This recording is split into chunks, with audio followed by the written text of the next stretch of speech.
Viewers, आज की video गंदे पीले बदनुमा दांतों से निजात हासिल करने के बारे में है कि कैसे अपने दांतों को साफ करके इन्हें चांदी जैसा चमकाना है और दांतों में लगा मौजूद कीड़ा कैसे खत्म करना है।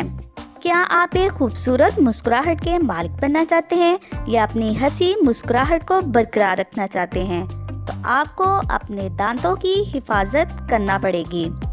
खूबसूरत मुस्कुराहट इंसान के चेहरे की खूबसूरती में इजाफा करती है, लेकिन ये तब मुमकिन होता है जब आपके दांत सफ़ेद और चमकदार हों। दांतों में लगे कीड़े को ख़त्म करने के लिए जो अज्जा दरकार हैं उनमें शामिल है 5 अदद लौंग पिसे हुए, आधा चम्मच नमक, आधा चम्मच हल्दी और 1 चम्मच सरसों का तेल। बनाने का तरीका कुछ यूँ है कि एक कटोरी में तेल, नमक, हल्दी, लौंग का पाउडर मिक्स करके मिक्सचर बना लें और इस मिक्सचर को दांतों पर 1 मिनट के लिए लगा रहने दें। इसके बाद ठंडे पानी से कुली कर लें।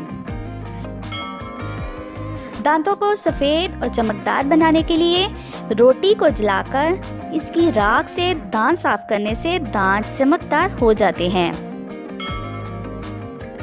इसके बाद लीमू के छिलकों को सुखाकर उनको पीस लें।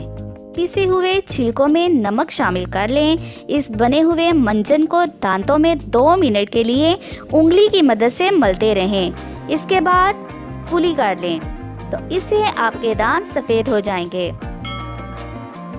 अगर आपके दांत कोई गर्म या ठंडी चीज़ खाने से गर्म सर्द हो गए हैं तो इसके लिए गरम गरम रोटी का एक नवाला लेकर दांतों में 1 मिनट के लिए दबा कर रखने से दांतों का दर्द खत्म हो जाता है।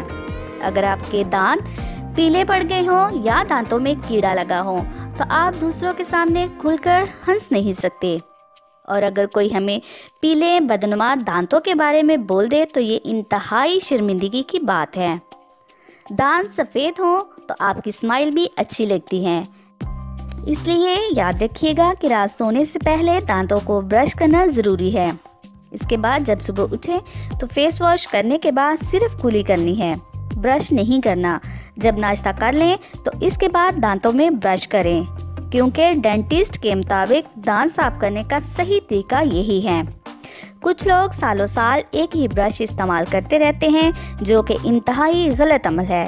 अपने ब्रश को हर 3 महीने बाद चेंज करें। सो व्यूवर्स, अगर मेरी वीडियो पसंद आई हो तो वीडियो को लाइक और सब्सक्राइब करना मत भूलिएगा।